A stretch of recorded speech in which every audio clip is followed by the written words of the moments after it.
Sejam bem-vindos a Yarnan. Hoje é noite de caçada, mas para fazer essa caçada, eu não vou conseguir fazê-la sozinho. Eu vou precisar de uma ajuda, de um velho caçador.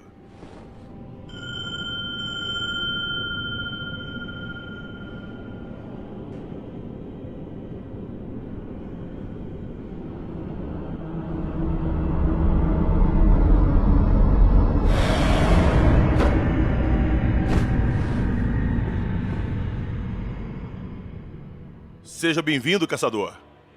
Olá, eu sou o Hades. É um prazer estar aqui. O prazer é todo meu e espero que você possa me guiar nessa noite de caçada por Yarnan e por outros lugares não tão amigáveis assim. Se é que tem algum lugar amigável nessa história de hoje. Então, meus amigos, hoje nós vamos falar de Bloodborne. Simplesmente o melhor jogo já lançado. Polêmica lançada. Eu vou concordar, eu concordo. Então pronto, então estamos em casa. Nós vamos começar essa história daqui a pouquinho, logo depois da nossa vinheta.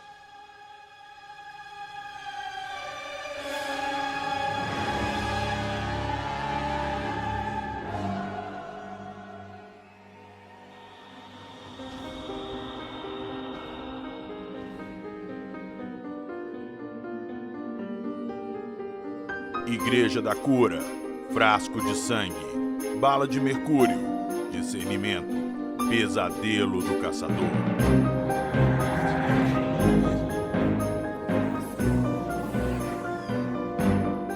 Acredite se quiser.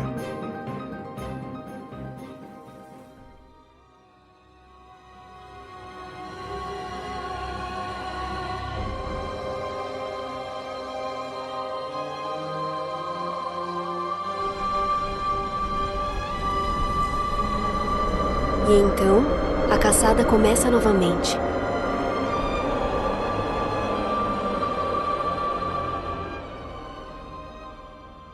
Pois bem, senhores caçadores, vamos começar essa história. Hoje nós vamos falar de um jogo que, Had, você me corrija se eu estiver errado, até então ele é exclusivo do PlayStation. Até a data de hoje, sim. Tem um prometido porte para PC aí, mas que não virou lenda. Mas enfim, e esse jogo exclusivo foi o primeiro Souls-like que eu joguei na minha vida. Quando eu comprei o PS4 e tal, pouco depois do Bloodborne saiu, eu peguei o Bloodborne, eu comecei a jogar, falei, pô, que bacana, um hack slash bacana pra me jogar. E quebrei a cara, porque não era hack slash. Então, Hades, você que é pra mim a referência de Souls-like no Brasil, eu queria que você explicasse pra quem tá ouvindo a gente o que é um jogo Souls-like. Então, um jogo Souls-like pra mim, pelo menos, ele é um combinado de algumas mecânicas. Porque eu até falo assim que o Souls-like, ele não reinventou nada. Ele juntou algumas mecânicas e que funcionou muito bem. Né? Ele colocou principalmente o quesito dificuldade, que eu acho que é o que chama mais atenção nesses jogos. Sim. Mas também um combate mais cadenciado, com o uso ali de estamina e com os elementos de, por exemplo, você não ter mapa para onde você vai se guiar. Isso aí mudou com Elden Ring, mas tem a justificativa ali do mundo aberto. E também com o fato dos inimigos renascerem, né? Sempre que você derrota o inimigo, você senta num checkpoint, numa fogueira, dependendo do game. Esses inimigos renascem ali. Quando você morre nesses jogos, você perde as suas almas, né? Que são tipo itens que você serve É o dinheirinho do jogo. Dinheiro, né? Serve pra você upar o personagem ou comprar coisas ali no jogo. Isso. Então eu meio que junto ali esse conjunto de mecânicas, pra mim já dá pra falar que é um Souls-like. Tem uns que tem menos e se consideram Souls-like também, tem outros que tem tudo isso. Mas é basicamente isso aí. Pois é, o Bloodborne ele não foi o primeiro. O primeiro foi o Demon Souls, que futuramente a gente ainda pode vir falar dele aqui. Logo depois veio o Dark Souls. Me corrige de novo se eu estiver errado. Veio o Dark Souls 2 e o Bloodborne. É isso? Isso. E aí depois o 3. Exato. Aí veio o Sekiro, o Elden Ring, enfim. O Bloodborne, ele pegou basicamente o que foi feito nos outros jogos e deu uma afinada. Eu acho que ficou mais refinado, ficou mais ágil. E Sim. foi meu primeiro contato. Eu gostei muito da jogabilidade. Quando eu fui jogar os outros, eu achei mais lento e mais travado. Mas eu acho que é o único, tirando o Sekiro, que tem essa mobilidade, né? Os outros são propositalmente mais lentos. O Bloodborne, ele realmente mudou um pouco, ele ficou um combate um pouco mais frenético em relação aos outros Souls. O 3, depois do Bloodborne, ele puxou um pouco mais disso. Ainda era um pouco lento, né? É porque você tem armaduras, né? Você tem essa questão medieval, peso. O Bloodborne não tinha, o Bloodborne nem o Sekiro, né? Tem essa questão de peso. Então eles meio que tem uma desculpa de fazer um movimento mais padrão. Só que eu percebi que depois do Bloodborne, o combate dos jogos Souls no geral ficaram um pouco mais rápidos também. Eles meio que seguiram um pouco da tendência ali do Bloodborne. Pois é, exato. Então vamos fazer o seguinte, vamos começar a falar do jogo, da história do jogo aqui. E à medida que a gente for progredindo na história, como um bom jogo, a gente vai descobrindo as mecânicas e as funcionalidades do jogo. Beleza? Beleza. Ah, sim. Sangue pálido. Bem, você veio ao lugar certo. Yharnam é o lar do sacerdócio de sangue. Você só precisa desvendar seu mistério. Mas por onde um estrangeiro como você começará? Claro, com um pouco de seu próprio sangue de Yharnam. Mas antes, você precisará de um contrato. Bom, tudo assinado e selado. Agora vamos começar a transfusão. Não se preocupe. Aconteça o que acontecer, talvez pareça um mero sonho ruim.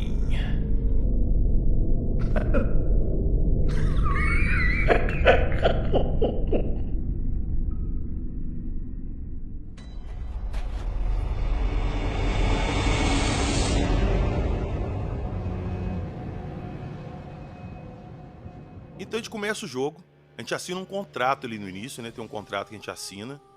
Eu já começo a te perguntar, esse contrato é de quê? Olha, ninguém sabe o que é esse contrato. É como se fosse um contrato ali de a gente ter aceitado aquele sangue inicial que a gente recebe, mas em detalhes esse contrato não é muito mencionado, não é mencionado na verdade no jogo. Como você mesmo disse, a gente recebe um sangue numa clínica chamada Clínica da Ioseka. E é ali que o jogo começa, você se levantando da mesa ali com a transfusão presa no seu braço, e o jogo começa e você dá de cara com um lobisomem. Mas antes da gente entrar nesse ponto do jogo, que sangue que é esse que ele recebeu e o que é a Clínica da Ioseka? O sangue, na verdade, o jogo inteiro, né, como até diz o nome, é baseado neste sangue, né? Bloodborne, nascido do sangue. E esse sangue é o estopim, basicamente, de todos os eventos ali que vêm acontecer no jogo. A clínica, ela faz parte de uma entidade que tem no jogo que se chama Igreja, que seria a Igreja da Cura, e ela que faz o uso deste sangue. Este sangue, ele começou a ser usado como forma de realmente curar as pessoas. Então, acontecia que muitas pessoas iam até Yharnam, né, que é a cidade que se passa o jogo, para poder buscar essa cura, para poder buscar esse sangue. Era algo como se fosse milagroso ali. E até provavelmente o nosso personagem pode ter sido isso. Ele é o estrangeiro que veio buscar um tipo de cura e esse sangue ele curava. Ele foi encontrado, né, ele é conhecido como sangue antigo, que depois a gente comenta um pouco mais sobre a origem dele, que são as entidades que vieram dele. Mas ele, além de curar, ele tinha fatores de deixar até as pessoas mais fortes, meio que modificava um pouco as pessoas, né? Então ele passou a não ser usado só como cura, mas também até como um uso meio que recreativo. Tudo ali em Yharnam era usado com base no uso deste sangue aí. E ele viciava, né? Sim, ele viciava as pessoas e... acho que foi por isso, inclusive, que ele ficou tão popular ali. É tipo realmente uma droga mesmo, né? E como toda droga, ela tem efeitos colaterais, né? Pois é. Aconteceu de um tempo depois, né, que as pessoas começaram a se tornar feras como efeito colateral desse sangue. Algumas ficavam, acho que dependia da quantidade do uso, né? Se for ver alguns monstros no jogo, eles são parcialmente, tem mais pelos ali e tal, presos, mas tem a forma humana. E outros realmente são lobisomens. Então, quando aparecia ali a noite caçada, a lua, essas pessoas se transformavam em lobisomens e aí via a noite de caçada, né? Que é a noite que a gente se encontra ali nos momentos iniciais do jogo, que é pra caçar esses lobisomens. Então a gente já explicou essa parada, a gente levantou da maca e deu de cara com o lobisomem. E nesse ponto, a gente tem nada na mão, a gente tá praticamente pelado ali. E esse lobisomem tá ali pra te matar, né? Pra você iniciar o jogo no sonho do caçador, não é isso? Correto. É uma mecânica que os jogos da From gostam de fazer, né? que é colocar um boss que geralmente serve pra você morrer ali no tutorial. E que com certeza, depois que você termina o jogo, você vai lá e fica forte e tal, você fala assim, eu vou começar o NG+, e vou arrebentar aquele lobisomem. Pois é. Olha, eu dei sorte que a primeira vez eu enfrentei ele na mão e eu consegui ganhar dele, você acredita? Cara, eu acho que eu nunca consegui ganhar dele na primeira, assim, no primeiro NG, nunca. É que eu Mas fui enfim. devagarzinho, é que eu já tava meio acostumado, eu acho, com os jogos, aí eu consegui. Mas aí o lobisomem manda a gente pra Cucuia e a gente vai parar no sonho do caçador. Aí é outro ponto, assim, que eu tenho muita dúvida do jogo. O que é o sonho do caçador? Então, o sonho do caçador é como se fosse um outro plano criado. Eu vou deixar pra falar quem criou e tal, um pouquinho mais pra frente, pra gente fazer Sim, perfeito. certinho a linha, tá? Mas é basicamente isso, é um outro plano, ele é uma réplica de uma parte que tem no jogo. Este plano do caçador, você tem a boneca e o German, que fazem parte desse sonho, e eles meio que conduzem os caçadores pra caçada, né? Tem esse objetivo. Pra que você tem que caçar esses bichos, além de você ter que limpar Yarna, não fica muito claro, mas você tem esse objetivo, né? E dali você consegue viajar para diversos pontos do jogo, conforme você vai liberando as áreas, upar seus atributos, né? É a área ali de paz do jogo de aconchego, né? Não tem monstro, não tem nada ali. É um hub do jogo, né? Que dali você consegue partir para outras áreas e você consegue consertar, dar upgrade nas suas armas, comprar itens de umas lojas que tem ali com uns... Como é que chama aqueles bichinhos da cartola, o Hades? É mensageiro? Mensageiros, isso, mensageiros. São os mensageiros. E tem a mesa também que você coloca, você equipa runas, nós vamos falar das runas mais pra frente. Quando a gente chegar no local que a gente pega o item pra ativar isso, a gente fala do que são as runas. Mas basicamente é ali que você vai se preparar para as áreas que você vai ter que entrar. Então vamos começar. Quando você chega ali, você morreu pro lobisomem, você não tem nada, você recebe 2 armas. Uma de mão direita e de mão esquerda. A da mão direita são armas... Um pequeno parênteses, que as armas de Bloodborne são uma coisa assim fora do normal. As armas de mão direita, sim. Eu não sei até hoje porque que a From Software não repetiu aquilo em outros jogos. Porque, cara, você tá com uma espada na mão e do nada você transforma a espada num arco e flecha. Sim, cara, é muito criativa as arminhas. Sim, porra, é uma melhor do que a outra. E pra mão esquerda você recebe uma arma de fogo. Aqui você não tem escudo. Seu escudo é sua arma de fogo. E ali você começa. Agora, quem te deu essas armas? Essas armas, elas ficam ali à disposição no chão mesmo. É como se fosse... Assim, já é planejado pra ter caçadores, né?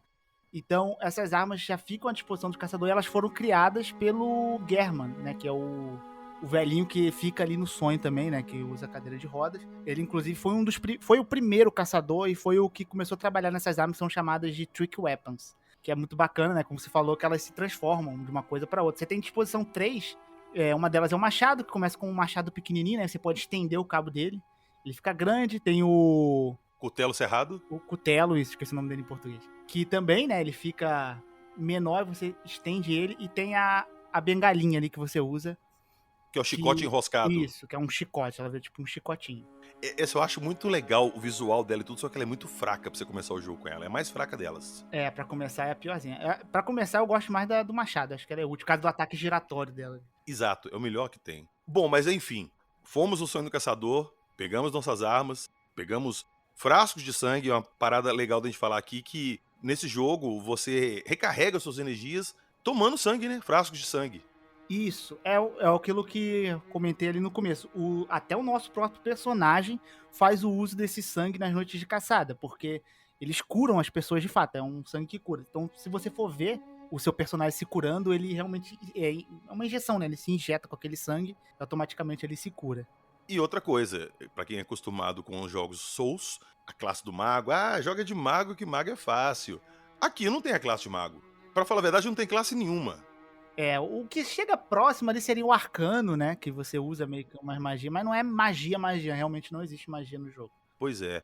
Na DLC ainda tem algumas que você pode considerar mais como magia, mas no jogo base em si não tem tanta coisa assim. Ou seja, você tem que aprender o que o jogo pede, senão você tá ferrado.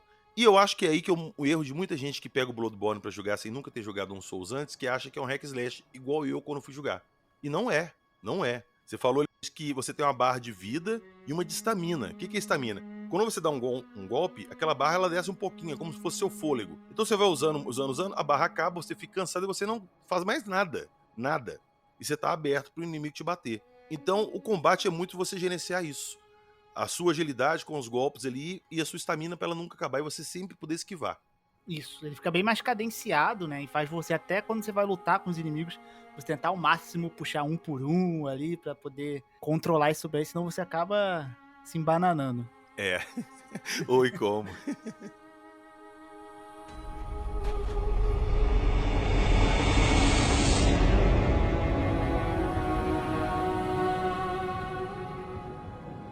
Bom, então vamos lá. A gente chega no Oceano do Caçador. A única área disponível no início é Yarna Central. É onde o jogo começa. E você já começa ali com uns caras com um escudo de tábua, umas paradas, uns locais ali, né? E de início, assim, é uma área bem complicadinha, porque tem muito inimigo. Nesse jogo, quanto mais inimigo na tela, mais em desvantagem você tá, né?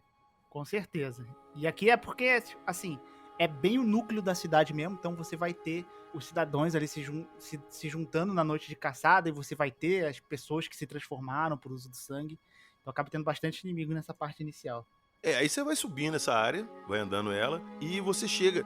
O que é até engraçado, você chega num primeiro chefe, mas que na verdade ele não é o primeiro chefe de verdade do jogo. Ele é opcional, se você não quiser fazer ele, você pode ir embora e partir pro Padre Gascoigne, que sim, é o chefe dessa área, né? Correto, esse primeiro chefe ele é opcional, se você quiser você pode pular ele. Ele só dá medo, né? Porque quando você chega na área, o primeiro grito que você escuta é dele, né? Cara, é fantástico. Isso aí, a primeira vez que você chega ali, você não tá esperando aquilo, e você escuta um grito assim gigantesco, e ela pula do alto daquela construção da ponte e cai na sua frente. Um bicho gigantesco, que é a fera clerical.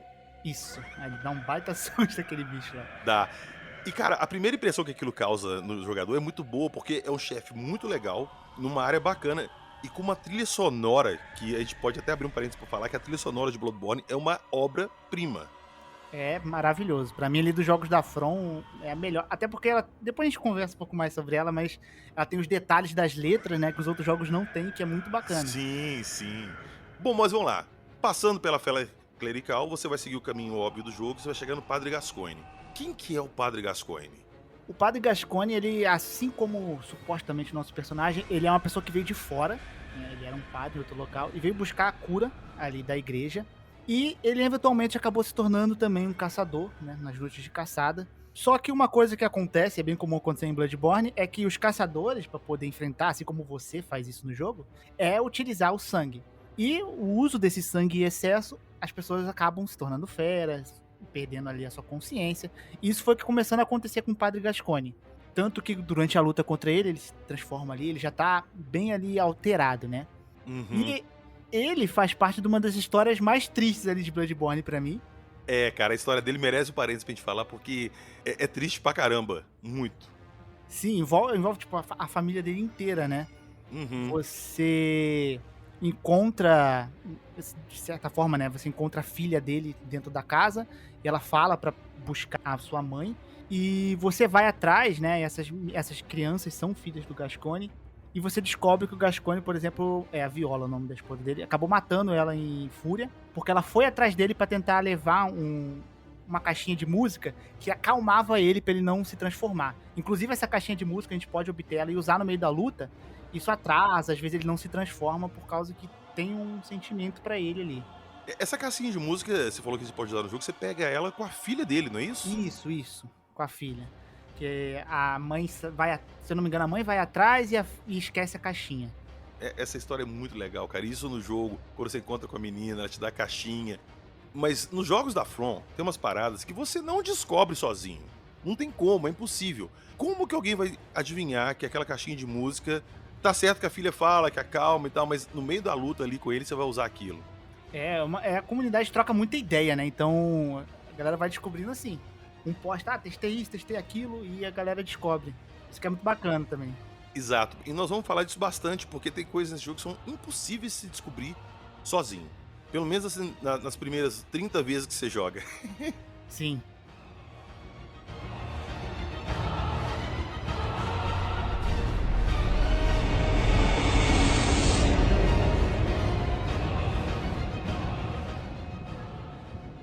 Passamos pelo nosso amigo Gascoigne e a gente chega no Distrito da Catedral, que dentro do próprio jogo é um hub para outras áreas também.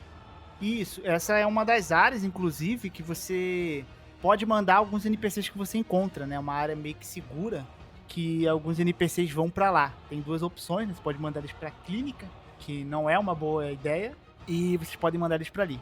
Aí ficam vários NPCs ali, alguns te dão até itens, né? Durante as suas passagens por ali, você vai conversar com eles e te dão algum item, um calmante, alguma coisa assim. Isso, tem até umas pequenas linhas de quest para alguns NPCs, né? Como a velhinha, tem a Ariana, que vão te dando algumas linhas de quest ali relacionadas a essa área aí. Então tem o caminho da direita, que você pega ali, e que vai te levar pra Veliarna. Você vai descendo, descendo, descendo, chega lá embaixo, tem mais um lobisomem lá padrão te esperando. Você quebra a porta e chega lá na Veliarna. E, cara, ali acho que começa a primeira dificuldade do jogo com um NPC que tem ali, né? Isso. O de Jura. É que essa área, ela era a Yarnan padrão antigamente. Depois que mudou o nome pra Velen Yarnan, ela teve uma espécie de doença que dava tipo um problema no sangue, que era algo relacionado a envenenamento. Eles tentaram tratar essa doença, né, usando sangue, etc, e acabou que não deu certo, e eles meio que fizeram um lockdown nessa parte, eles fecharam, e por isso que tem até a explicação do porquê as feras dessa área, elas são venenosas, que é justamente por causa disso, esse tratamento, essa doença que surgiu, eles não conseguiram, eles trancaram, e aquilo ali virou a velha em Yarnan. E o Dijura, ele meio que tem um sentimento por aquelas feras ali, né? Então ele fica ali protegendo aquela área e metralhando qualquer um que passar ali. É literalmente metralhando, cara, porque quando você chega ali, você toma uma saraivada que dependendo do seu nível ali, você vai pro saco na hora. Vai, você tem que ter um gerenciamento ali. Ele te avisa um pouco antes, mas se você continuar seguindo, você tem que tomar muito cuidado. E além dele, quando você chega ali na beirada, tem um outro NPC lá embaixo, um outro caçador te esperando também, não tem? Tem mais um caçador ali. Eu esqueci o nome dele agora. Mas, cara, não precisa saber o nome dele. Saibam que ele vai te dar problema junto com o Jura. Os dois juntos ali são um saco. É um saco enfrentar aquilo. Sim, você pode depois até fazer meio que uma amizade com o Jura, né? Você tem uns passos que você consegue fazer, mas você tem que passar por aquilo ali primeiro de qualquer jeito. Ali é obrigatório. Uma coisa legal que vale a pena a gente falar é o seguinte. Nos jogos da Souls-like, o que acontece? Você começa a área e você tem que passar a área inteira sem morrer. Até chegar no chefe, matar o chefe e acender, no caso aqui do Bloodborne, a lanterna daquele chefe, que aí você liberou aquela área inteira. Caso você morra antes, você volta pro início. Mas... os monstros todos renascem. Exato, e todo mundo respawna. Mas, o que eles colocaram? Pra você não ter que fazer essa área toda quando você morrer, eles colocaram atalhos. Isso eu acho uma coisa, assim, fantástica dos jogos Souls-like. Você começa a área e você tem que percorrer um caminho gigantesco até o chefe. Mas no caminho você vai achando portas que você abre e que ligam com lugares que quando você vê, você tá no início da área. Então, tipo, você foi no chefe, enfrentou ele e morreu. Você não precisa refazer aquele caminho todo de novo. Você pega esse atalho que é muito rápido e te dá na porta do chefe. E é um caminho que tá ali desde o início, né? Só que na maioria das áreas, mas ele tá sempre trancado. Isso, e é bacana que às vezes você tá explorando, você fala, ih, eu saí aqui. Aí você abre a porta, você sai no lugar, você fica até mais tranquilo. É como se você tivesse achado um checkpoint já. Isso, fala assim, nossa, ainda bem que eu achei isso aqui. Mas aí você vai seguindo esse caminho e a gente chega lá na fera sedenta de sangue, né? Isso. E no que você chega lá, você vê a fera, ela parece que tá ao avesso, né? A pele dela tá virada ao avesso. Sim, ela é meio bizarra, né? Ela é basicamente reflexo ali das coisas que aconteceram mesmo. De muito uso de sangue e desta praga, que é Ashen Blood, que chama, eu esqueço mesmo o nome em português, que fazia isso, né? Fazia uma espécie de envenenamento e a sedenta de sangue, ela é basicamente isso, né? É porque ela é um dos poucos chefes que tem veneno, né? Que solta veneno em você e te envenena. Sim, esse veneninho dela é bem chato, inclusive. Pois é, e eu não sabia dessa relação dela ter veneno, as criaturas da área ter veneno, até você me contar isso aí. Então, mais informações. É bacana que às vezes alguns detalhezinhos de mecânica mesmo do jogo, eles explicam na história, né? Eu acho muito massa isso. Uhum. Aí beleza, aí você matou a fera sedenta de sangue aí, e você volta lá pro distrito da catedral, porque basicamente ali matou, acabou. Você pega seu caminho da esquerda, se você subir, você sai na Igreja da Cura, onde você enfrenta a Vicária Amélia, que é um dos meus chefes favoritos do jogo. E se você continuar descendo, você vai sair... Você vai pra floresta ali. Floresta, exato, a floresta proibida. Então você tem esses dois caminhos pra fazer. Só que, pra adentrar a floresta, você precisa enfrentar a Vicária Amélia primeiro, porque você pega uma senha, não é isso? Correto. A Vicária Amélia, ela é um boss legal, assim, até pra gente voltar um pouquinho naquele boss opcional que é a Fera Clerical, que elas compartilham mais ou menos o mesmo princípio. Essas mulheres da igreja, elas eram usadas como tipo um recipiente de sangue. Elas misturavam esse sangue antigo nelas mesmas e elas diluíam no próprio corpo, e elas distribuíam esse sangue. E por isso, né, diluir tanto sangue no corpo, por isso que a Vicária Amélia se transforma nessa fera enorme. E a fera clerical provavelmente era a mesma coisa, era tipo uma irmã ali da igreja, com o mesmo papel da Vicária Amélia, e que fazia esse uso do sangue também, por isso que virou aquela fera. E a Vicária Amélia, ela tem um visual, assim, impressionante, cara. Porque é uma mulher, ela tá lá rezando, do nada ela começa a transformar. E ela parece uma mistura de cachorro com chifre de alce, com um vestido de noiva, com os gritos, assim. Cara, é fantástica a luta. É muito legal. Muito boa mesmo. É uma das melhores cutscenes ali também, acho muito legal essa cutscene. Assim. É impressionante legal. Mas aí você mata ela e você recebe a senha que você vai usar pra entrar na floresta. Essa senha, quem deu essa senha? E tem um item ali pra gente pegar com ela também, não tem? Eu sei que a gente enfrenta ela, a gente tem o altar, que a gente descobre uma cutscenezinha que conta do Lawrence e do Mestre William. Isso. É o crânio de Lawrence que pega, né, não? Isso. Eles são um dos papéis mais importantes ali também do jogo, a gente fala deles mais pra frente. E aí a gente pega essa senha pra poder acessar a floresta. Eu não lembro perfeitamente, mas eu acredito essa conexão ali com a floresta, essa senha, é porque o Lawrence, ele fazia parte de Bardonworth, que é a área que fica logo após a floresta. Que é tipo uma universidade que estudava o sangue e essas coisas. Isso. Nós vamos chegar lá. Aí você mata a Vicária Amélia e pega o caminhozinho ali pra floresta. Você vai pra floresta ali, você chega naquela praça central que tem uns gigantões repousando perto de umas lápides, anda a escadaria, você pega a sua porta da esquerda ali e vai descendo. Você encontra inclusive um NPC ali, né? O Alfred. Que ele não é de Arna.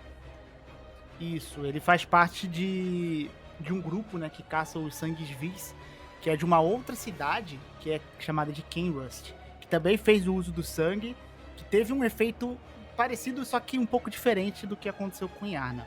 E você falou aí que ele faz parte do sangue vis. No jogo tem isso, esses pactos, que seriam de grupos de caçadores diferentes e de cidades diferentes, né? Isso, cada um tem meio que um objetivo, né? Coletar algumas coisas, e alguns têm visões diferentes, por exemplo. Inclusive o Alfred, ele caça os sangues vis, mas você também pode se juntar ali aos sangue vis se você quiser. Que é outra, tipo uma Covenant oposta dele ali. Mas aí descemos, chegamos na Floresta Proibida, que essa área foi feita pra você se perder. Muita cobra, envenenamento. E ela é muito grande, cara, com os lugares assim sem saída. E é tudo muito igual. Pra você decorar o caminho ali, poxa, demora, viu? É uma das áreas mais dificinhas ali de Bloodborne, assim, de início, assim. É. Com certeza. Aí você chega na área do chefe ali, e igual eu falei no início, sempre você tá em desvantagem no jogo, em número que eu falo, você tá perdido. E aí você chega e você tem 3 espécies, sei lá, é um mago e 2 que atacam com espada, né, com um manto negro assim. E cara, é bem complicado de enfrentar os 3 ali, dependendo do NG que você esteja. Sim, qualquer boss ali nesses jogos Souls que estão mais de 2, você já começa a ficar suando frio. O Smog Ornstein manda lembranças. Pô, com certeza, nossa. Pois é. E, cara, depois você custa ali, eu tenho certeza que você vai perder várias vezes ali até passar eles. Você chega lá em Bangorth, que a gente falou que é meio que a universidade que estudava o sangue, né? Essa área aqui, esse grupo, que é Bardonworth, é um dos pontos mais importantes da história também, né? Junto com a Igreja da Cura ali. Porque aqui foi onde meio que começou todo o estudo, pelo menos ali, dos humanos de Arna, ao redor do sangue e das criaturas ali que deram origem a esse sangue. Então a gente tinha quem fazia basicamente tudo que se dividiu meio que surgiu em Bardonworth. Então a gente tinha o Mestre William, que continuou ali, ele era tipo o mais sábio dali. O Lawrence, entretanto, ele meio que se desvirtuou do William, porque ele acreditava que o uso do sangue era o caminho para poder descobrir mais a verdade, conseguir crescer ali como humano. Eles achavam que o sangue era o segredo das coisas, né? E aí o Lawrence, ele meio que por pensar diferente do William, eles se separaram e o Lawrence fundou a Igreja da Cura, que faz o uso do sangue toda em Arna ali no começo. Então, a fundação é do Lawrence. E a gente vai encontrar com o Lawrence mais pra frente, né? Vamos, mais pra frente a gente vai encontrar com ele, que até a gente entende um pouquinho o que aconteceu com ele. Uhum. E o William é como se fosse meio que um negócio, assim, se for colocar em paralelo, como se fosse um negócio mais meio ciência e religião. Bardonworth era meio que um negócio mais científico e a Igreja da Cura era um pouco mais religião, como diz o nome. Porque o Mestre William, ele acreditava que você precisava de olhos pra você poder conseguir entender, conseguir achar a verdade ali desse sangue, né, e da origem desse sangue. Então teve essa divisão, que eles pensavam diferente, e tinha mais um, inclusive, que mais pra frente a gente vai falar dele, né, que foi o Micolash, que também se dividiu por pensar um pouco diferente, só que o Micolash é meio que o cientista maluco, ele tentava um monte de coisa doida ali, ele era meio sem filtro, assim. E você citou aqui que ele achava que a pessoa precisava de olhos e tal. Discernimento. Vamos abordar essa parada aí porque é uma coisa importantíssima no jogo. O que é o discernimento no jogo? Olha, discernimento é como se fosse, quanto mais você sabe, você aprende alguma coisa, assim, de certa forma, você consegue ver coisas que você não via antes. É porque, eu até mencionei aqui o uso dos olhos, é porque essa questão de nascer olhos é como se fosse um negócio literal, pelo visto. Porque tem uma história que eles procuram dentro da cabeça das pessoas olhos, de fato. Ou você tem item que é o conhecimento de louco, né? Que é um crânio aberto que sai um negocinho ali. Então, realmente, é como se, conforme você vai tendo contatos leves ali com algumas coisas do jogo, algumas criaturas, você vai ganhando esse discernimento, né? Tanto que quando aparece ali a fera clerical, você ganha um discernimento. Então, conforme você vai tendo contato com algumas coisas mais inexplicáveis, é como se fosse realmente nascendo olhos ali e você vai vendo o mundo de uma forma um pouco diferente. É isso que é o legal, cara. À medida que você vai acumulando discernimento, tem um símbolozinho da Bandeirantes ali em cima, que é um olhinho, né? Que são discernimentos que você acumula. E à medida que você vai acumulando aquilo, você vai conseguindo ver monstros no cenário, coisas no cenário que você não via antes. Existem duas formas, né? Que depois de Bargain Earth, que aí você começa a ver tudo. Mas se você tiver muito discernimento antes, você já vê as coisas ali que estão meio que escondidas no jogo. Isso é muito bacana. Antes de a gente chegar no chefe dessa área, que eu já ia comentar sobre ela, esse chefe dessa área basicamente muda a história do jogo quando você vence ele. Mas antes de chegar nela, você vai subindo ali todo feliz, que você abriu o atalho, chegou lá, matou os bichos tudo. Tem uns gafanhotos muito esquisitos nessa área que enche o saco. Você vê a escadinha e você vai subindo, correndo a escada e você dá de cara com uma caçadora infeliz de difícil. Tem uns caçadores aqui que são complicados, né? Pois é. Tem um outro que é o da Eileen, que eu esqueci o nome dele, é o mais difícil do jogo. Ah, da Eileen que você enfrenta ele lá na igreja do Vicaramélia. Isso. A gente podia ter falado dele que, cara, eu penei nesse caçador, velho. Nossa, ele é muito difícil. É.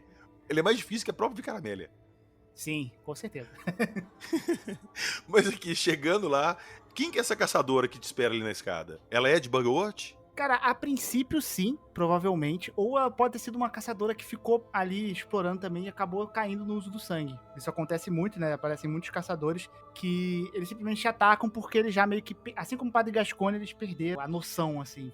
Não estão mais são. Depois que você morreu várias vezes, que é normal nesse jogo, e vai chegar numa área que é tipo uma varandinha, assim, pra um mar gigantesco. E pra mim aquilo ali parece muito um sonho, que você não tá enfrentando ela na realidade, porque você mergulha dentro do mar ali e quando você chega no fundo, não parece que você tá no fundo do mar. E você avista o chefe dessa área, que é a Rum, né? Uma aranha gigantesca. Isso, e aqui é meio que tudo muda, né? Eu até tava evitando mencionar pra poder, acho que, ficar um pouco mais interessante, porque o jogo tem essa parte do sangue, né, que são as feras e tal, e depois dessa luta, o jogo ele vai pra uma coisa mais cósmica e que revela da onde que vem esse sangue, né, e é a partir daqui que a gente começa a ver as coisas. Pois é. Eu ia perguntar quem que é essa aranha ali, porque eu li um tempo atrás uma lore ali que ela era uma criança, alguma coisa assim, que ela era um dos... Como se pode dizer? Como se ela fosse um receptáculo para um emissário celestial, alguma coisa assim? Isso, mais ou menos isso. Esse sangue, né, ele foi descoberto a partir dessas criaturas que são chamadas Old Ones, ou Great Ones ali. Que são basicamente criaturas Lovecraftianas ali, pra quem conhece Lovecraft, que meio que vai além da nossa compreensão. A gente não entende muito bem elas, e elas vivem como se fosse um outro plano, mas elas conseguem ter conexão com os humanos ali. E esse estudo de Bargain Earth, inclusive, era isso, a forma de conseguir contactar ou também ascender como essas criaturas, virar essas criaturas. E o Mestre William fala isso, né? Usando olhos, eles iriam conseguir alcançar. O Mestre William provavelmente alcançou isso. E a Run foi algo que deu certo nesse quesito. Eles conseguiram contactar uma dessas criaturas, que garantiu uma audiência, e a Run, que tem gente que fala realmente que era uma criança, ou que era um estudante ali mesmo de Bargain Earth, ele meio que virou esse receptáculo e se tornou quase um Old One, né? Eles falam que é Kin, é tipo parente ali, não é um Old One, uma criatura pura. E ali ele, por algum motivo, né, não é muito revelado no jogo, ele segura alguns rituais de acontecerem. É por isso que ele protege, tipo, põe um véu que a gente não vê essas criaturas até a gente derrotar esta aranha. E depois que a gente mata, é muito legal essa luta, porque depois que a gente mata ela, a gente encontra uma NPC ali na frente, né? Que a gente vai encontrar ela depois numa área fora do jogo. Quem que é ela e que área que é essa?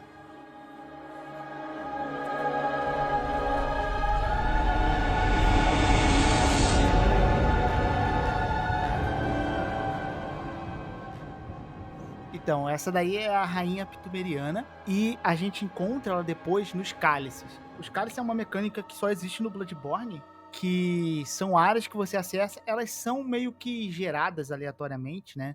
Tipo uns quebra-cabeça, então elas são diferentes às vezes uma das outras. E essas áreas, além de a gente ter vários conteúdos adicionais pra fazer ali, ela conta um pouquinho da história também, né? Essa rainha pitumeriana, os pitumerianos, na verdade, eles eram tipo seres humanos, né? Não chega a ser eles eram humanoides, né? Mas eles eram tipo uma outra raça e eles acredita-se que eles protegiam algumas dessas entidades, alguns desses Great Ones, eles tinham até alguns contatos com eles, e eles também, possivelmente, fizeram uso desse sangue, e aconteceu a mesma coisa quase que aconteceu aqui no jogo, que também teve feras, viraram feras, etc. E os humanos ali explorando, que descobriram, né, os cálices, e descobriram essa civilização antiga, e foi assim também que eles descobriram o sangue.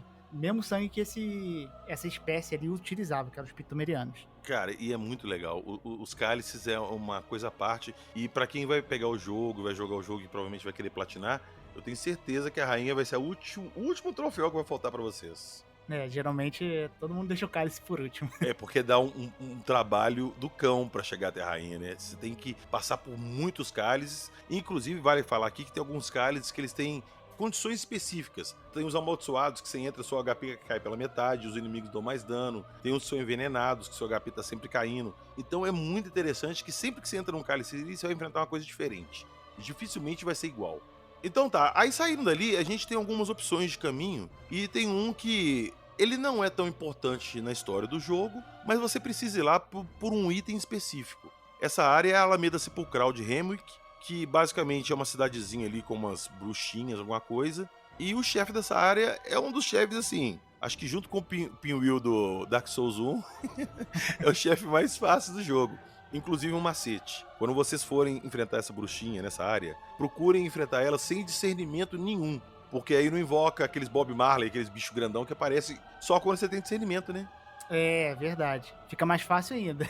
Sim, aí não representa perigo nenhum. Mas matando essa bruxa, você pega lá embaixo, você desce uma salinha, e lá você pega uma runa, que é a primeira runa do jogo, pra você ativar a mesa de runas lá na oficina no Sonho do Caçador.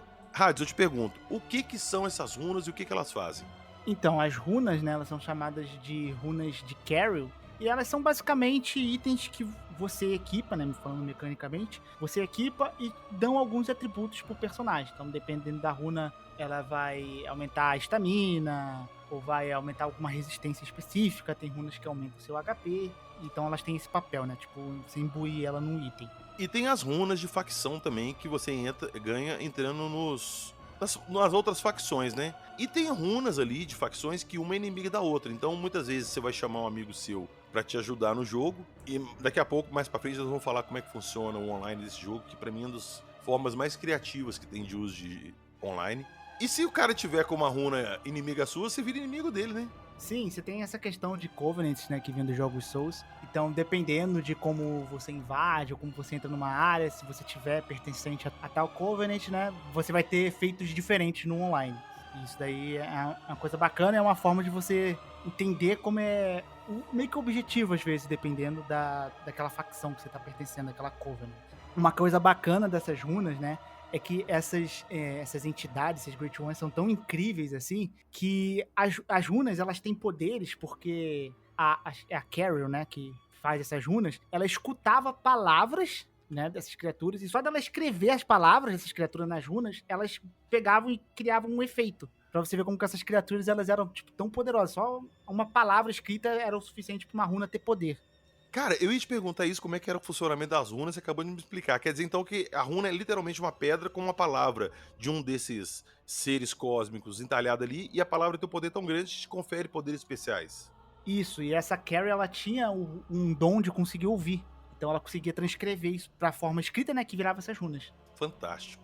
A gente equipa isso, se sente muito mais forte e tudo mais e tal. Vambora pra próxima área. Que, seguindo a linha do jogo, pra mim, é uma das piores áreas do jogo, se não a pior. Que é a Yargul Vila Invisível. Aquele começo, aquela entrada ali dela, aquela bicha invocando um monte de coisa, é tenso pra caramba. Ó, pra quem tá escutando, a gente imagina uma área em que os inimigos não morrem. Aliás, eles morrem. Tem uma bruxinha que ela fica tocando um sino. Até é bom falar dessa bruxinha agora. Ela toca um sino. E quando ela toca esse sino, você consegue... Vamos falar do online também de uma vez, né, Hades? Que acho que cabe agora que a gente tá falando disso. Como é que funciona o online do jogo? Você tem sinos de invocação. Antes de eu explicar isso aqui, eu quero que você me explique. Por que sino, Hades? Então, também tem uma explicação um pouco na lore desses sinos ali, que dos grupos dentro da igreja, que era o coro, eles faziam pesquisas, né, de formas de conseguir encontrar essas entidades, e uma das pesquisas que eles tentaram fazer foi tentar contactar essas entidades usando ondas sonoras. E aí que surgiu esses sinos, você meio que consegue conectar outros mundos, né, utilizando esse sino. Então tem uma explicação na lore também, o que eu acho bem bacana. Que foi o sino que eu toquei no início do nosso programa pra te chamar pra esse programa. Correto, você contactou e eu entrei no seu mundo. Exato, cara. Isso é muito legal, porque quando você tá jogando ali, você vê fantasmas de outras pessoas, de outros mundos, que são meio que uns espectros andando pelo cenário. Tem a poça de sangue, que eu acho fascinante. Às vezes você chega num lugar e tá cheio de poça de sangue. E a área tá vazia, e você fala, cara, por que tem poça de sangue? Cada poça de sangue dessa fica quando um outro player morre naquela área. Se você chega na poça de sangue e interage com ela, você vê os últimos instantes de vida do player. Cara, isso é fantástico, é uma das coisas mais geniais desse jogo. E é engraçado que tem uns caras que às vezes se envenena pra morrer de propósito ali, para as pessoas às vezes ficar alertas, assim, mas não aconteceu nada. É. É muito legal isso. Mas aí, tocando esse sino, você consegue invocar um outro player de um outro mundo pra vir te ajudar na sua missão nesse mundo. Só que ao mesmo tempo que você toca esse sino, você acorda a bruxa, né, Hades? E ela toca o sino dela, e esse sino dela é pra um player te invadir. Isso. Ela meio que contrapõe isso, né, pra poder ficar com mais medo ainda. E pra quem tá de novo começando a jogar agora e chegou numa área, cara, quando você é invadido, é uma tristeza muito grande, cara. A vantagem é que hoje em dia, né, não tem tanta gente assim, mas ainda tem NPCs do jogo que te invadem, né? Então... Sim, sim. Mas quando a gente tava jogando ali no início, que o jogo tava mais em alta, assim, cara, tinha certas áreas que era a invasão certa. E pra quem tá escutando, quando um cara te invade, o objetivo dele é te matar. Ele não te invade ali pra te ajudar. Não, o objetivo dele é te caçar e te matar. E se ele te matar, meu amigo, abraço, você vai voltar pro início da fase. E seus ecos de sangue vão ficar lá onde você morreu. É um saco, isso é um saco. Mas bom, voltando na Yargul Vila Invisível, tem essas bruxas que ficam tocando esse sino, que ativam as invasões automaticamente, você não pode fazer nada sobre isso, a não ser que você mate a bruxa antes dela invocar alguém. E esse sino revive os inimigos da área também até você matar ela, né? Geralmente você, quando começa a passar por essa área, você já passa correndo por ela, né? Porque não vale muito a pena. Ainda você é recepcionado por uma amígdala ali que fica atirando laser em você. Isso que eu ia falar agora, além dos inimigos ficarem respawnando, tem uma amígdala gigante ali tirando raio laser o tempo todo. E aquilo ali bateu no você, é hit kill. É, hit kill. Explode ainda e tudo. Pois é, e essa área, ela tem um item que é muito importante na história do jogo, que é a chave do distrito da Catedral Superior, né? Porque a gente descobre mais um pouquinho ali sobre algumas coisas da igreja, né? Pois é. Tem alguma explicação pra essa chave estar ali dentro daquela cela? Olha, muito possivelmente porque você encontra até uma NPC ali naquela cela, né? Que ela era da igreja. Então, eles possivelmente caçavam algumas pessoas da igreja e algumas delas calhou até a chave e a chave vai parar ali. Entendi. E por que a Yargul Vila Invisível é caótica desse jeito? Então, ela é meio que um experimento que foi feito pelo aquele terceiro personagem que eu falei, o Mikolesh, que é meio doido, né? Ele tentou criar um Great One, né? Uma dessas entidades, meio que juntando todas as pessoas daquela vila. Por isso que quando você chega ali, você vê um monte de coisa amontoada de massa ali, né? Cara, eu nunca tinha notado isso, reparado. Cara, que fantástico, que fantástico. É um experimento que deu muito errado. Eles tentaram criar e A falha, foi até uma falha, não funcionou, que é o boss ali daquela área, né? Que é o One Reborn que a gente enfrenta. Exato, e pra quem tá escutando, o One Reborn, o chefe dessa área, ele é um monstro gigantesco que cai do céu e ele é feito inteiramente de cadáver. Sim. Cara, é tudo uma junção de muito corpo. bizarro, muito bizarro. É muito legal. É um visual, assim, único, cara, único. Você para pra ficar reparando, você vê... Cara, é uma parada muito visual, vocês têm que ver. Essa área, ela é bem diferentinha, assim, da maioria das partes do jogo, né? Uhum. E os bichos são bem diferentes ali. É uma coisa um pouco à parte. E antes de chegar ali, tem 3 caçadores. Mas, cara, não é um só, são 3. E quando você chega assim no saguão, antes de entrar na área do chefe, você vê um caçador lá no meio. Aí você fala, pô, vou lá enfrentar ele. Quando você vai enfrentar. Exato, chega os outros 2. Essa parte é sofrível também. É, Geralmente com uma ajuda, às vezes é melhor. pois é. Tem alguma explicação daqueles caçadores? Eles têm alguma coisa na história? Olha, eu não lembro se eles têm lore. Pode ter alguma lore bem pequena ali que indica porque eles estão ali. Uhum. Mas eu não lembro a lore deles, não. Agora, uma coisa que me ocorreu. A gente chega na Yargul Vila Invisível antes no jogo, num determinado ponto, não chega? Chega. Isso aí, a gente pode ser sequestrado e ir pra ali, né? Que é um pouco mais limitado, mas dá pra explorar ali um pouquinho. E nessa vez que você entra aí, que é mais limitada, a área é menor, tem um outro chefe também, né? A Fera Negra de Pearl. Também dizem que ela foi meio que feito de experimento com o uso do sangue, por isso que ela ficou daquela forma ali e usa aqueles raios estranhos dela. Oh, cara, que legal. Agora eu não lembro se foi o Mikolesh que fez esses testes, ou se foi da igreja. Eu acredito que foi o Mikolesh.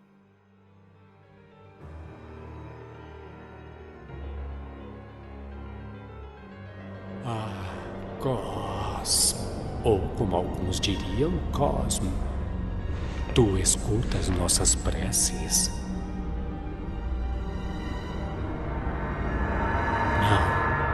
Não devemos abandonar o sonho. Ninguém pode nos pegar. Ninguém pode nos deter agora.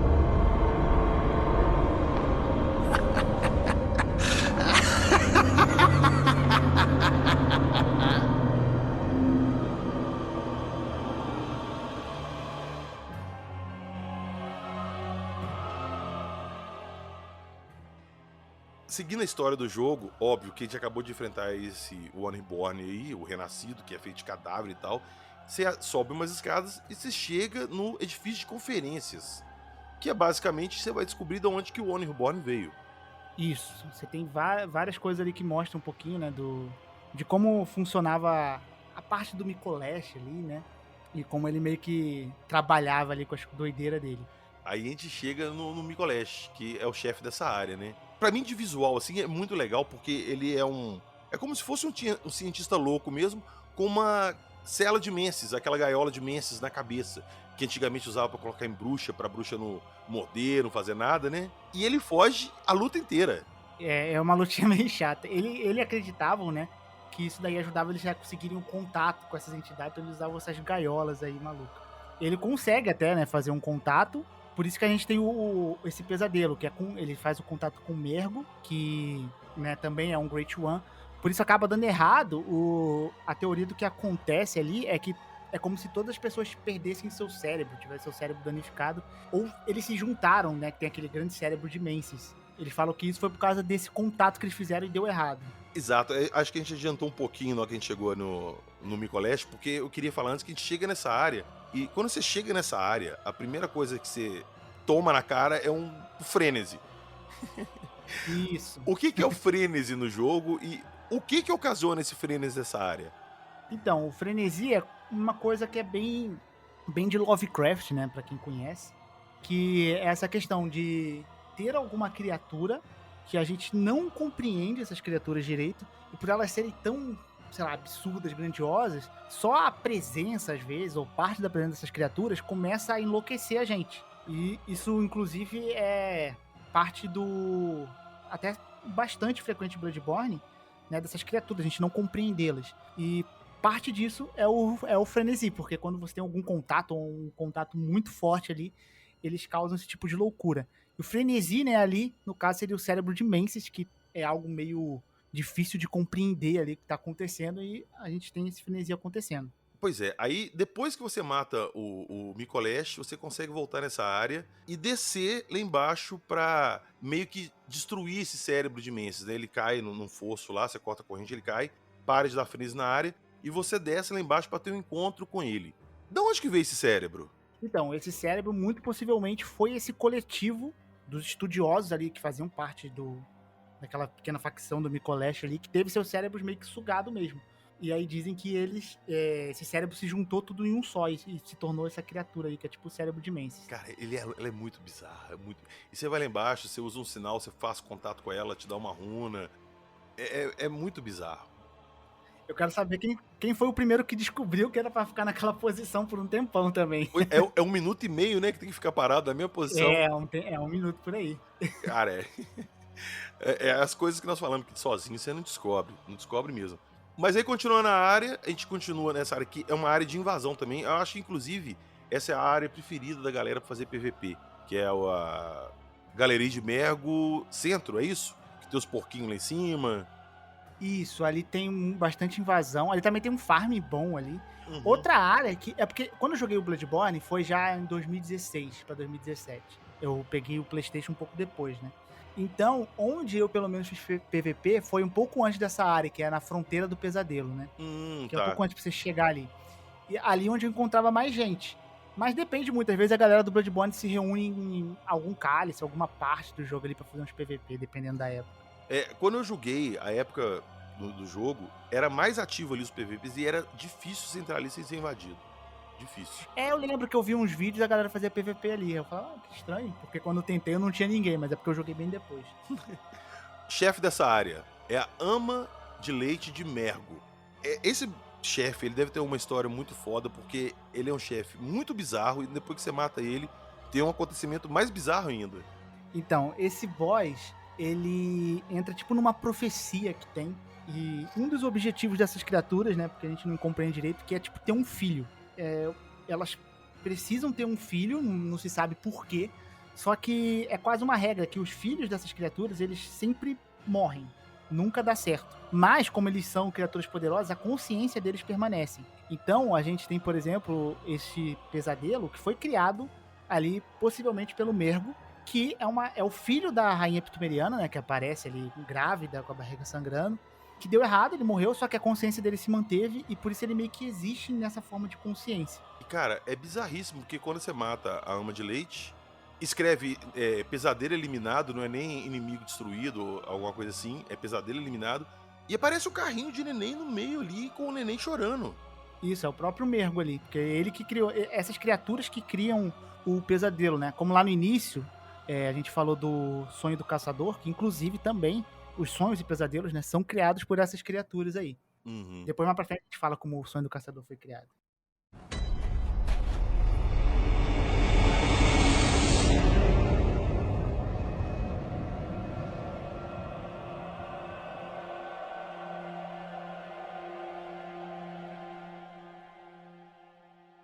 Fora Yharnam também, a gente tem Ken Rust, que é como se fosse uma cidade vizinha ali.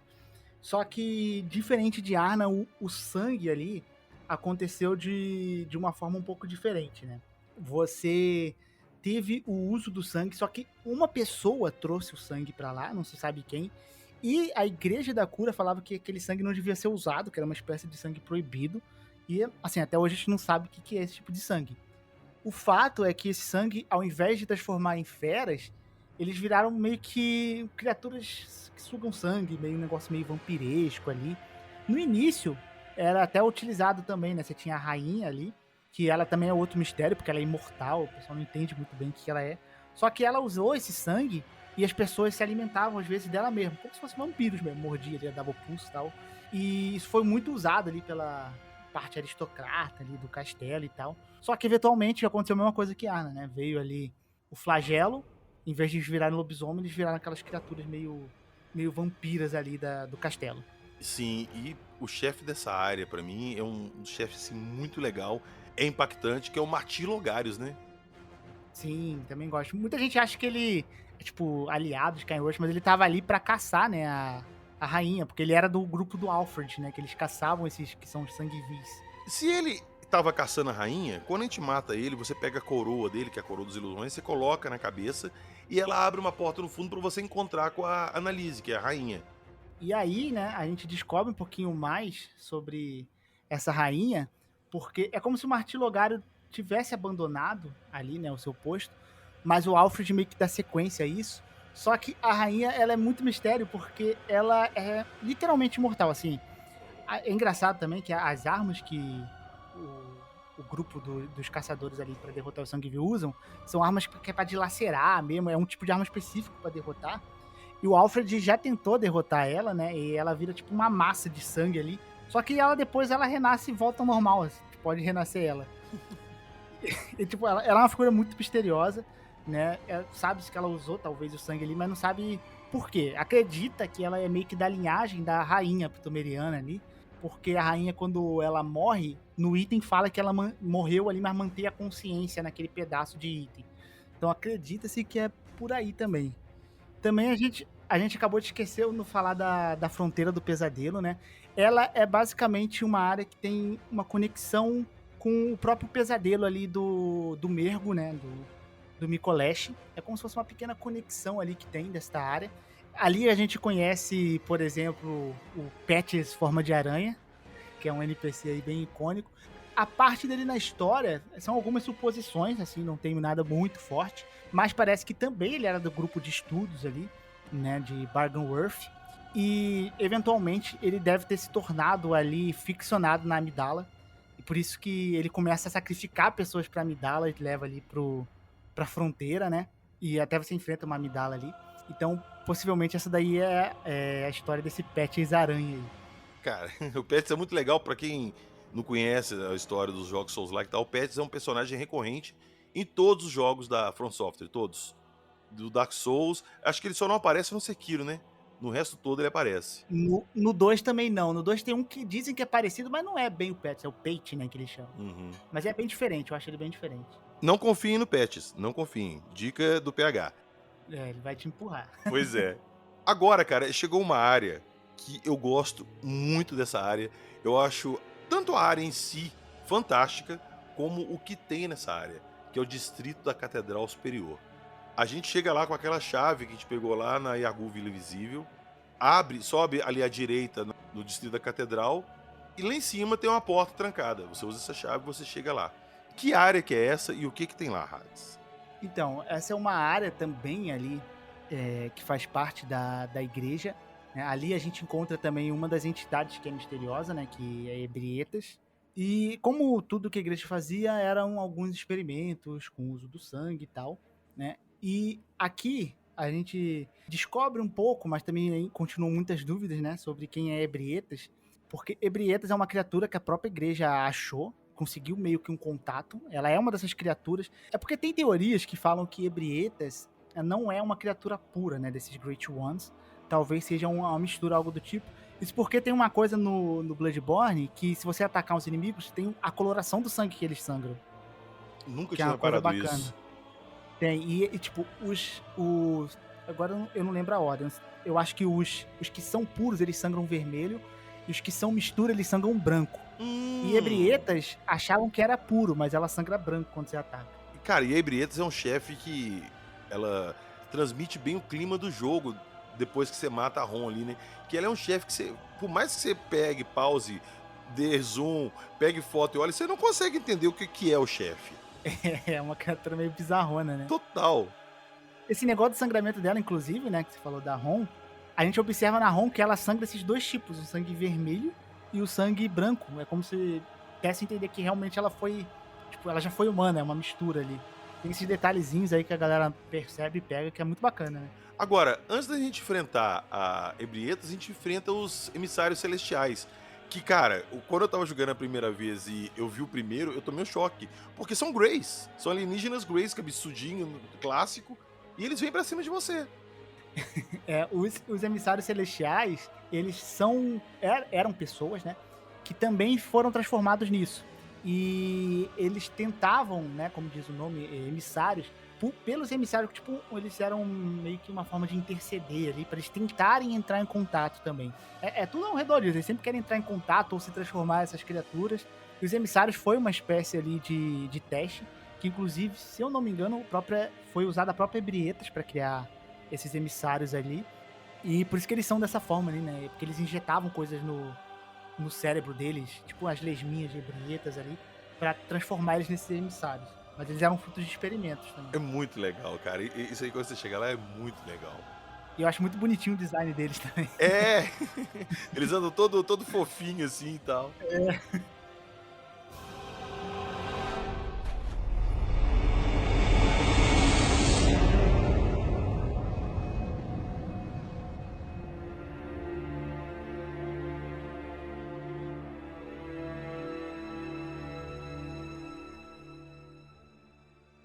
E, né, também, com essa questão de sonhos e pesadelos, né, a gente teve o sonho do caçador, a gente teve o pesadelo de Mensis, e a gente tem também o pesadelo do caçador, que é a DLC.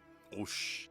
Esses pesadelos e sonhos, né, todos eles são tipo planos. Geralmente, esses são planos até replicados, né, como a gente tem o sonho do caçador, que a gente encontra o workshop, né, a oficina de verdade ali abandonada, que é igualzinho o sonho do caçador. Cara, eu ia. É uma das coisas que eu mais queria te perguntar. Por que existe aquela oficina ali e ela é idêntica ao do sonho do caçador? Então, isso tem tudo a ver com o German, porque é o German que fez meio que esse sonho do caçador existir. O German, ele é meio que o responsável pela criação, né, desse sonho. Como que são criados esses sonhos, né? Geralmente é quando eles conseguem um contato com essas entidades. Esse contato, ele é feito com o uso de um cordão umbilical.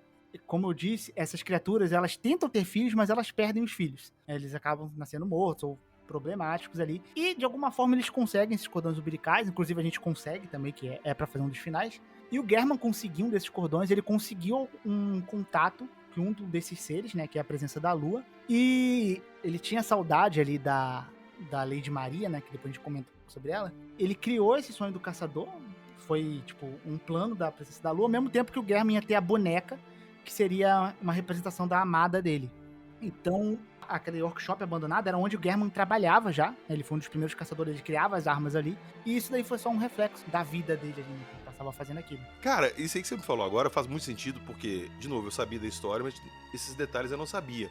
Quando você vai nessa oficina abandonada real, e você vasculha ela, você acha um pingente de cabelo.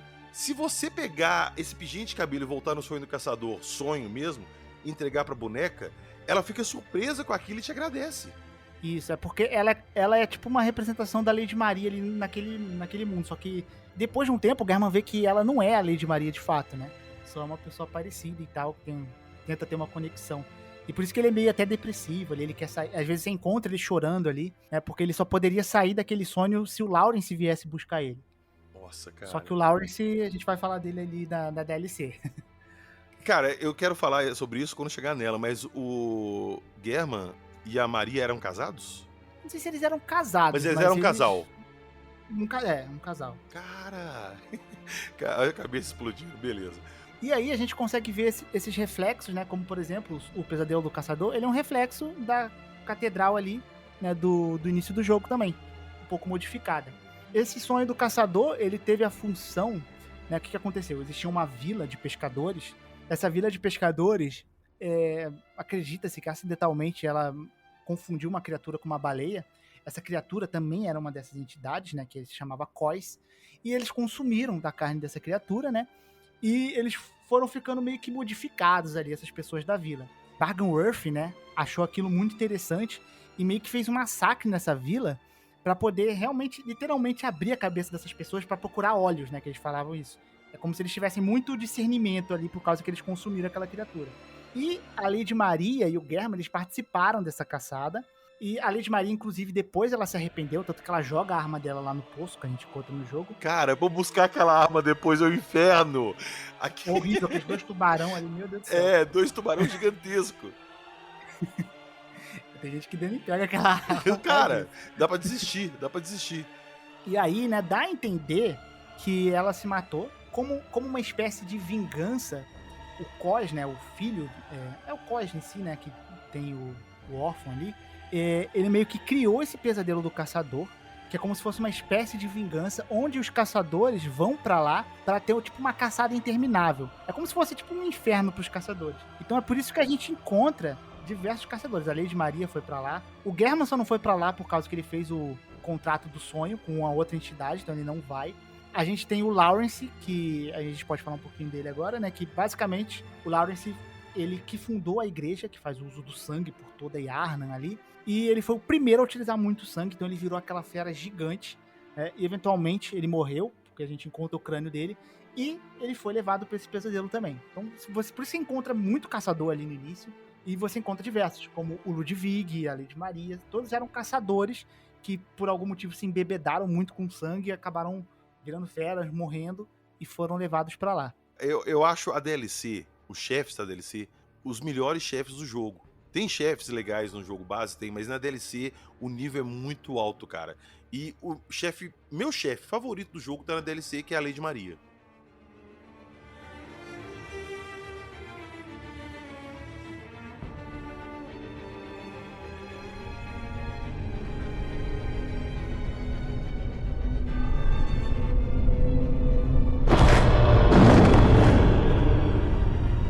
Um cadáver não deve jamais ser perturbado.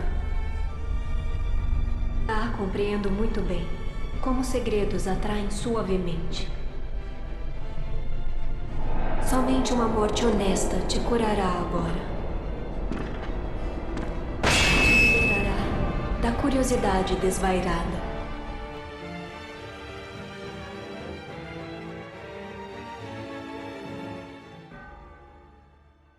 Também gosto muito. Eu gosto muito dela e do Cos, porque eu gosto muito da introdução da cena, que é um feto adulto que sai chorando, eu acho muito bizarro, é muito maneiro. E bater nos outros com uma placenta na mão, né? É muito bizarro. É bizarro. Eu acho o Cos o chefe mais difícil do Bloodborne, que ele é muito caótico, cara. Ele pula o tempo todo, ele grita, ele explode, ele tem mais de uma forma.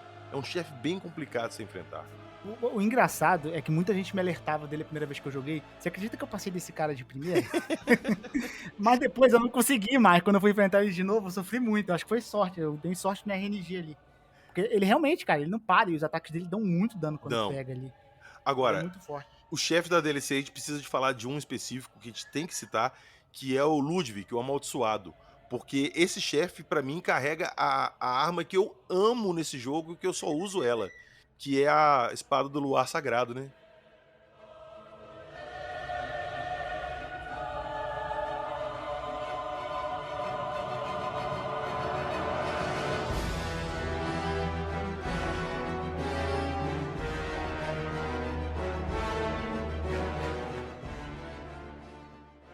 O Ludwig, cara, eu gosto muito dele, porque a música dele eu acho muito boa, a música né? dele é fantástica. A Moonlight, pra mim, também é uma das minhas espadas favoritas que tem em outros jogos Souls também, né? Ela é linda demais, é maravilhosa. Só fazer um pequeno parênteses aqui, que o God falou que o patch está em todos os jogos da From Software, do Souls-like.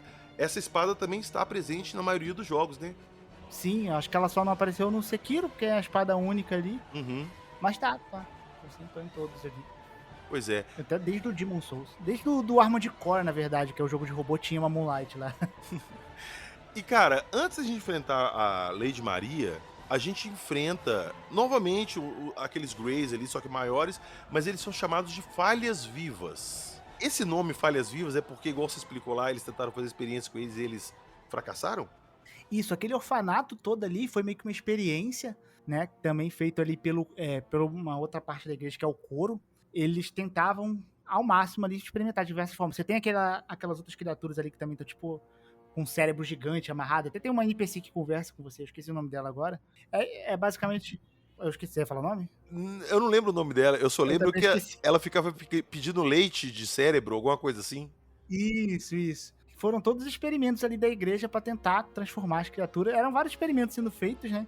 Pra tentar ao máximo a chegar a se conectar com essas criaturas. Inclusive, que eu falei ali um pouco antes, o sino foi criado ali, né, pelo coro, justamente para tentar comunicar por ondas sonoras. E é muito legal que nesse cérebro aí, que fala, que conversa, que pede o leite e tudo, você faz a quest dele e você pega uma runa, é a runa do leite nutritivo, não é isso? Leito nutritivo. E com essa runa, e com a arma que você ganha quando você mata o Cos, você se transforma no Eminente, né? Então, é uma forma de você meio que se acender também, né? Você vai conectando vários itens. Você é um dos poucos ali que realmente consegue o objetivo que os caras estão tentando há um tempão. Cara, Meio que se transformar nas realmente. criaturas. Um dos finais também é isso, né? E é fantástico, você vira uma criatura assim bizarríssima, cheia de tentáculo, tipo um Cthulhu com 2 pernas. É. É muito legal.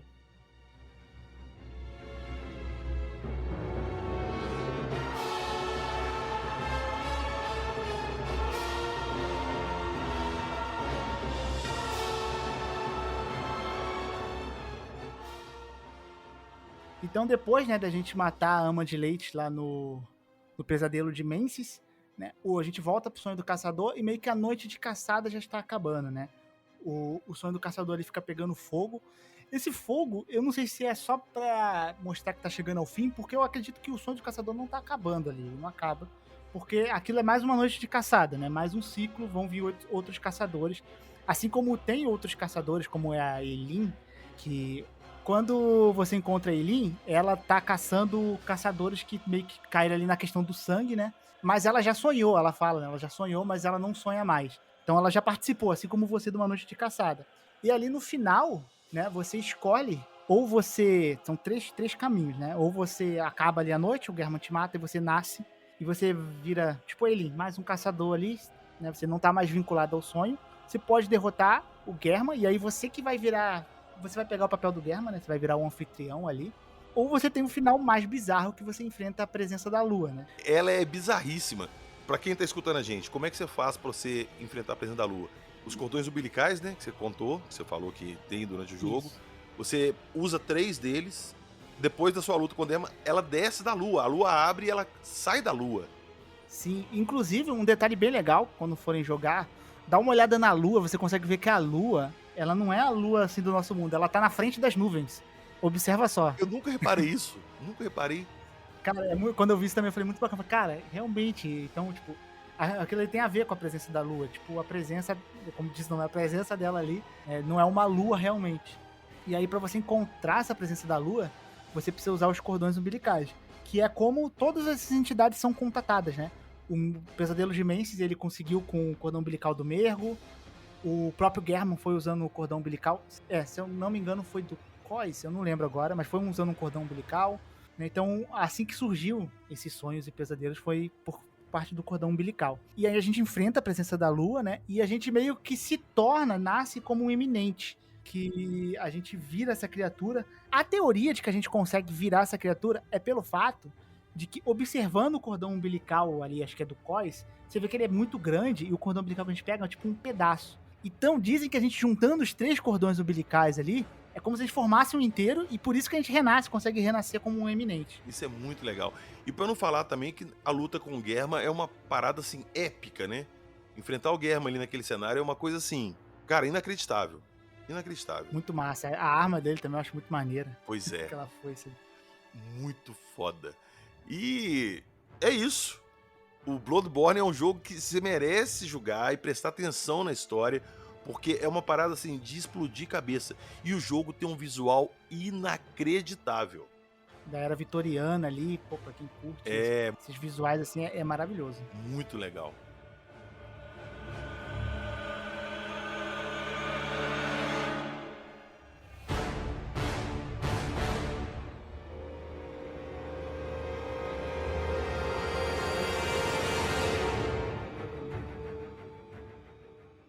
Meu caro amigo Hades, a gente tá aqui gravando sobre Bloodborne.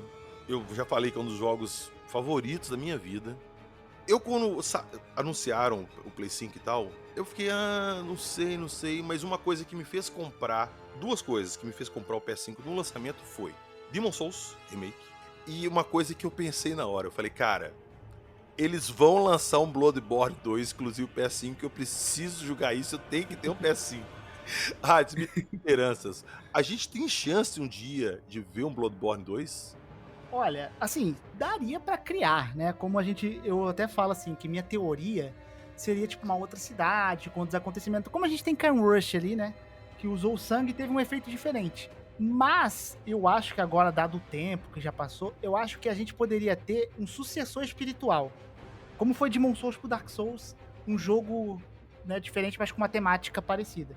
Eu acho que hoje em dia, eu acho que isso é mais provável de acontecer um dia. Meu sonho para um Bloodborne 2 era um antes. Como que começou a praga do sangue, como que foi o contato, a história do Germa, tudo. Cara, isso ia ser fantástico. É meu sonho de consumo, mas paciência, né, dona From Software? E pior que o Miyazaki mesmo fala que às vezes ele não gosta de revisitar os jogos antigos e tal. E o Bloodborne já vai, daqui a pouco faz 10 anos aí, É. fez 8 agora. Caramba, velho. E o jogo continua lindo até hoje. Lindo, lindo. Tirando os 30 FPS, o resto é lindo. Pois é. O estilo artístico ali ajuda muito, né? Ajuda. Game design, assim. E a imersão do jogo, né, cara? A música, os cenários, os inimigos. Te Sim, coloca né? naquele mundo. Você se sente numa noite de caçada. Sim, muito bom, muito bom. Acho que é o meu favorito ali junto com o The Ring agora. Cara, eu sou suspeito pra falar que acho que meus favoritos é o Demon Souls e o Bloodborne. O Demon Souls Remake eu achei... Cara, até hoje pra mim, acho que junto com o Horizon ali é o melhor gráfico do Play 5. até Não, hoje. cara, é lindo. Aquele jogo é lindo. Os efeitos Lindo sonoros demais. dele, tudo. Puxa, fantástico. Nós vamos voltar pra falar dele.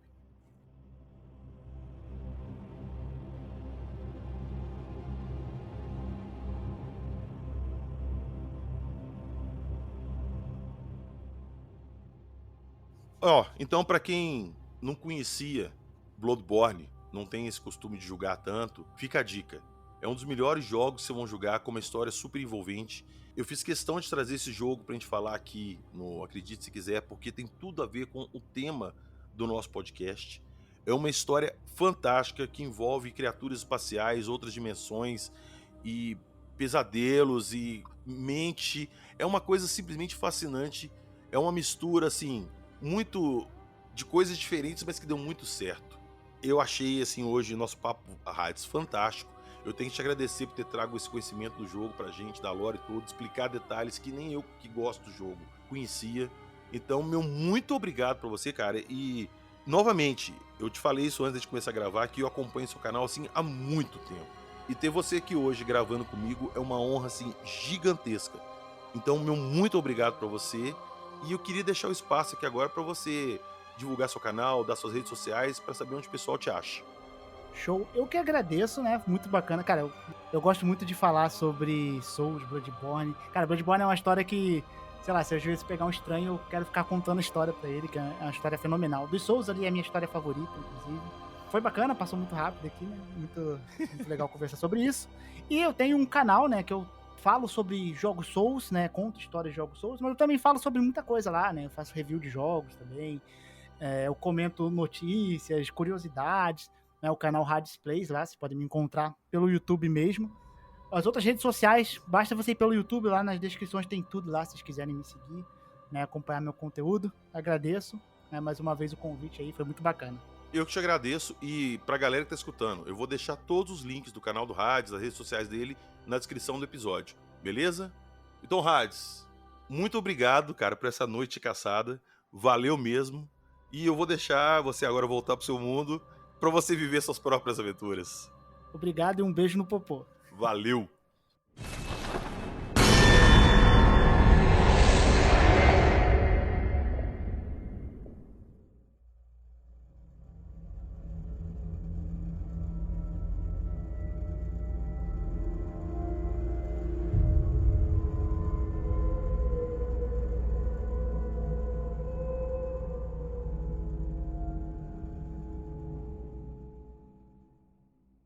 Pois bem, galera, essa foi a história do Bloodborne. Eu espero que depois que vocês escutarem esse episódio, quem não conheceu o jogo, dê uma chance e conheça, vocês não vão se arrepender. Vão lá e dá uma conferida. É difícil? É.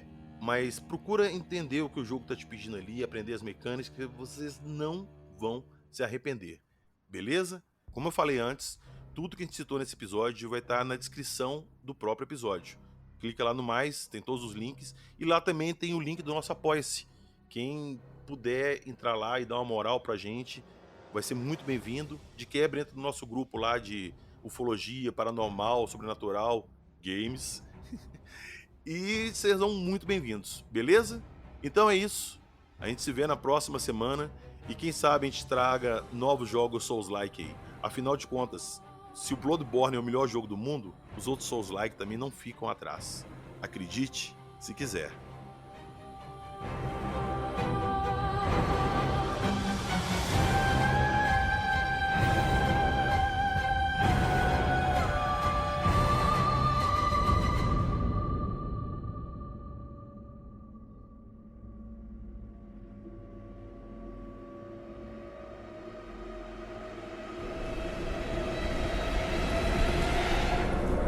E então, a caçada começa novamente.